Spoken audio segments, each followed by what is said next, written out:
नमस्कार सभी 12 राशि के दर्शकों का बहुत बहुत स्वागत। आज ये एक विशेष वीडियो, इस ज्योतिष का विशेष बुलेटिन आपके लिए है और ये इसलिए आया हुआ है क्योंकि मेष से मीन तक 12 की 12 राशि ये फरवरी मास की 28 तारीख तक ज़्यादा इफेक्टेड हो रही है। विषय और भी लंबा हो सकता था, मार्च अप्रैल और मई की बात भी हो सकती थी, लेकिन जो लेटेस्ट अपडेट, क्योंकि आपको याद रहे और सनद रहे, आपको इसका लेटेस्ट मेमोरी आपके ब्रेन में बनी रहे, इसलिए ये वीडियो बनाया जा रहा है। ये 1 नंबर राशि है और ये 11 है, ये 12 या 2, ये सब 12 की 12 राशियों को नंबर से दिया हुआ है। ये स्थिति आपकी ज्योतिष की पूरी गणना आप सुन समझिए। ये 10 नंबर की राशि से निकलकर मकर से कुंभ में प्रवेश करने की जो पोजीशन है वो 23 तारीख है, 23 फरवरी।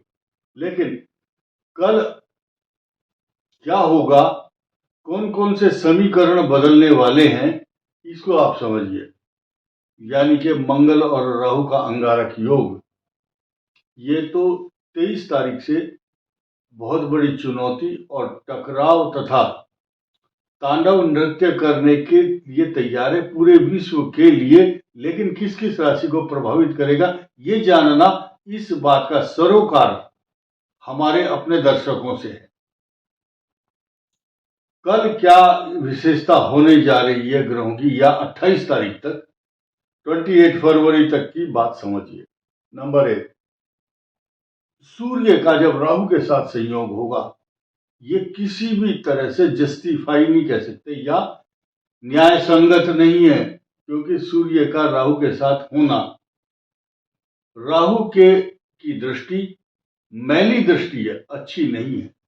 यही कारण है, इसी को ग्रहण योग कहा गया है। और ये ग्रहण योग कुंभ राशि को तो मालिन्य करेगा, चुनौती भी देगा, टकराव भी देगा।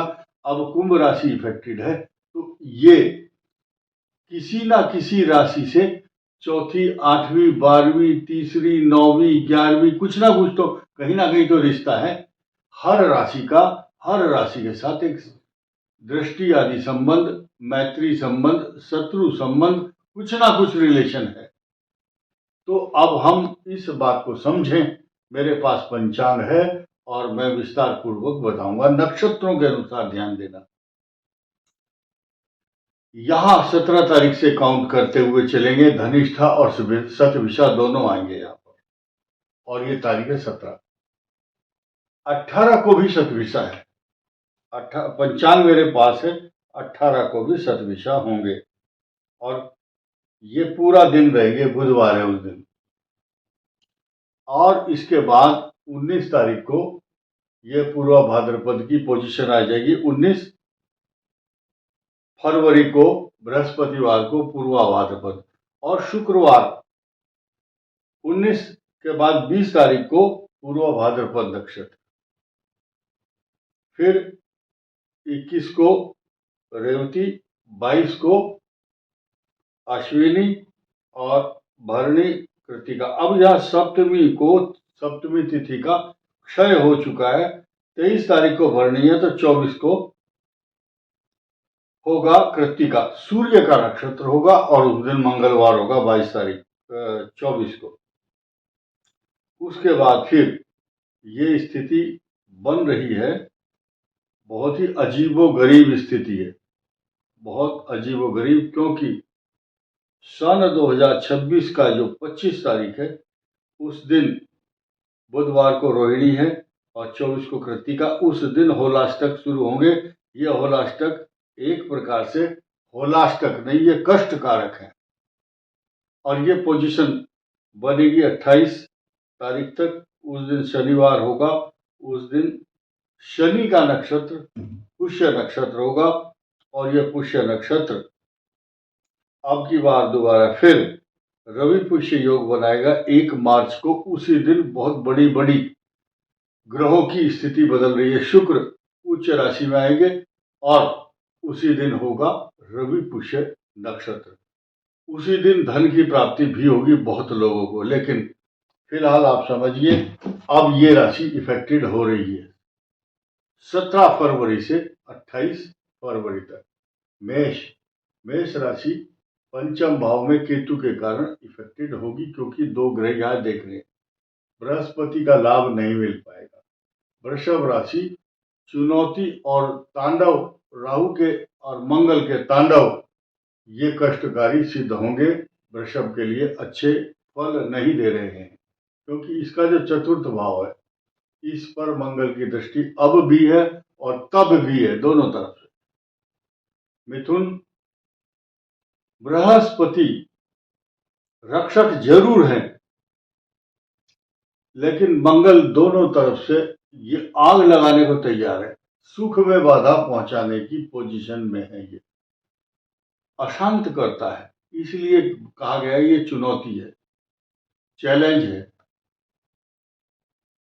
अब आइए कर्क राशि को अष्टम भाव में ये जो मंगल अंगारक योग है ये चुनौतीपूर्ण है 18 फरवरी से 28 फरवरी तक, लेकिन ये जो ग्रहण है ये कष्टकारक रहेगा। ये बात पिछले वीडियो में हम बता चुके हैं। सिंह के लिए समसप्तक योग, राहु मंगल का अंगारक योग बहुत अच्छी पोजीशन नहीं दे रहा है इस राशि को। साथ ही साथ ये राशि इसलिए प्रताड़ित है क्योंकि इनके ऊपर शनि की साढ़े ढैया भी है, शनि की ढैया, और कन्या के लिए समसप्तक योग शनि का बन रहा है। और ये जो नक्षत्र मैंने बताए हैं इनका जो सीक्वेंस है वो आपके लिए अच्छा फल नहीं दे रहा है 28 तारीख तक नहीं, बल्कि 1 मार्च तक। तुला के लिए भी अच्छी अजीबोगरीब पोजीशन है, क्योंकि इनका पंचम भाव रोग कारक संतान कष्ट कई प्रकार की स्थिति खराब करेगा, मैरिज लाइफ को भी खराब कर रहा है, संतान के प्रति चिंता। वृश्चिक के लिए सुख में व्यवधान और ये चुनौती तथा टकराव की मुद्रा में है।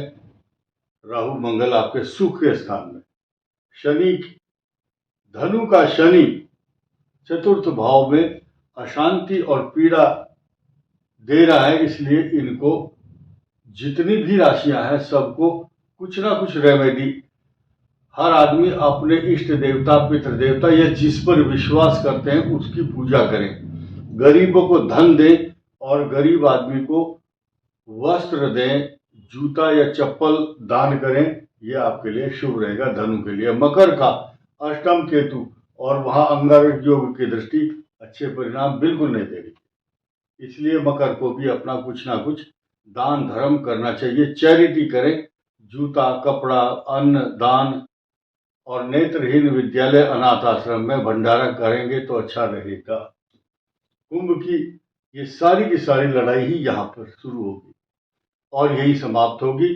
तुम्ही ने दर्द दिया है, तुम ही दवा देना, यही दर्द दे रहा है कुंभ, सबको दे रहा है, सब राशियों को पीड़ा दे रहा है।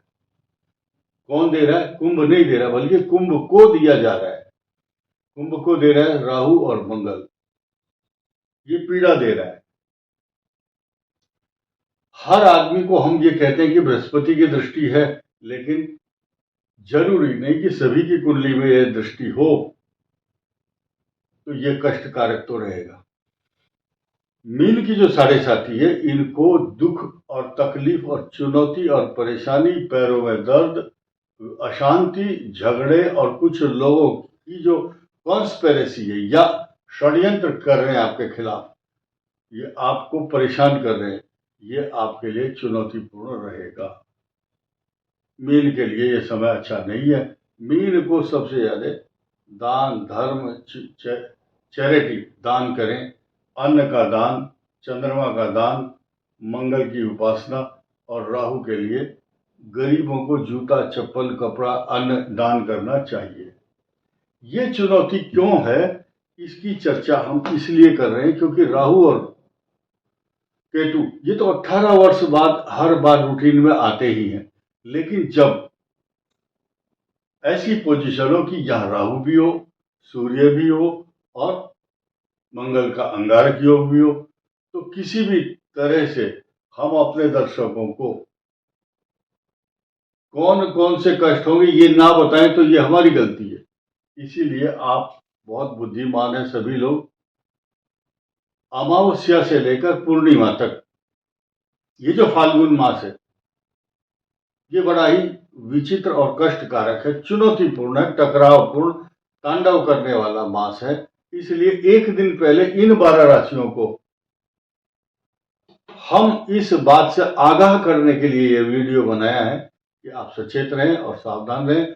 जो भी व्यक्ति दान, धर्म, पुण्य, पूजा पाठ करता है उसके पास कोई भी कष्ट नहीं आता। एक चीज और ध्यान दीजिए, जब मनुष्य 5 मिनट भगवान का ध्यान करता है तो नीचे की नकारात्मक ऊर्जा को यहां जो सेंटर पॉइंट है, जो आपका सहस्रार और जो आज्ञा चक्र है, जो सबसे बड़ा मंडल है यहां पर, वो सारी की सारी एनर्जी को पॉजिटिव में कन्वर्ट करने के बाद आपको शांति पहुंचा देता है और आपके ऊपर नकारात्मक ऊर्जा का प्रभाव नहीं होने देगा।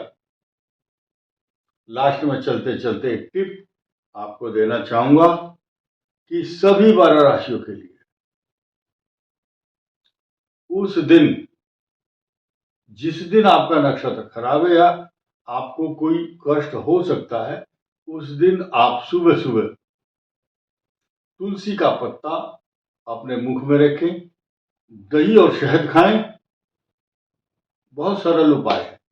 और जो अपने धर्म और पूजा स्थल पे जाता है, कोई भी धर्म हो, क्योंकि नाम लेता हूं तो आग लगती है लोगों को, ये तो बड़ा फिक्र कर रहे हैं फला फला धर्म का। ऐसा नहीं है, हमारे लिए सब बराबर है।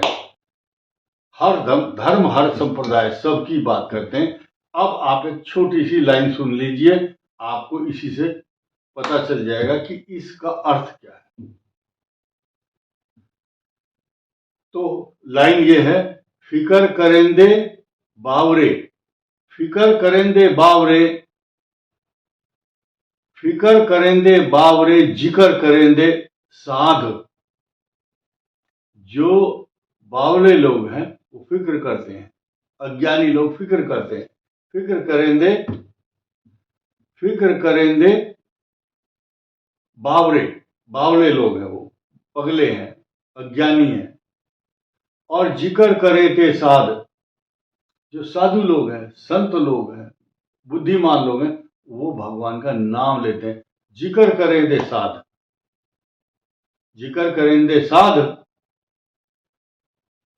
उठ फकीरा जिक्र कर, उठ फरीदा जिक्र कर, फिक्र करेंगे आप। यह आप शब्द के 2 अर्थ हैं। भगवान का मतलब है इसका। आपने देखा होगा पंजाब में, हरियाणा में आप जी किसको बोलते हैं? आप जी, भगवान के समान रेस्पेक्टेड वर्ड है ये। उठ फरीदा जिक्र कर, फिक्र करेंगे आप।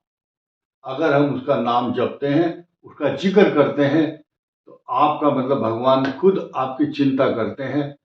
God help those who help themselves, या जिसने ईश्वर को याद किया उसका नाम, भगवान उसके ऊपर कृपा करते हैं।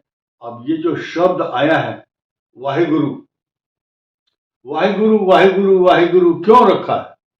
ये मंत्र है समस्त संसार का। जैसे विष्णु सहस्त्रनाम स्तोत्र, रुद्राष्टक स्तोत्र, सारे नाम इसमें है संसार के। वव्वा वासुदेव का नाम, हा हा हरि नाम गुणगान, गग्गा गोविंद नाम का जाप, रर्रा राम नाम का जाप। तो 4 शब्द हैं, ये समस्त ब्रह्मांड की एनर्जी को अपने अंदर समाहित करते हैं। आपने देखा होगा कि जब कोई चौके छक्के मारता है या कोई अच्छा काम करता है तो लोग बोलते हैं वाह। किस डिक्शनरी में लिखा हुआ है वाह? तो वही है, वाह से वासुदेव, वासुकी देवता, नाग देवता विष्णु जी जिस पर शयन करते हैं वो विष्णु है, वासुदेव है। उससे बड़ी शक्ति नहीं है संसार में कोई। हा हा हरि नाम, हरि नाम मतलब जो हरति इति हरि, जो कष्ट हर लेता है सबके, वही हरि है। इसलिए तो गुरु गोविंद सिंह जी और गुरु नानक देव जी का जो उपदेश है और जो बाबा फरीद जी ने ये बात कही है, इसको आप अपनाओ, अपना भी कल्याण होगा, दूसरों का भी कल्याण होगा। इस वीडियो में इतना ही। धन्यवाद, नमस्कार।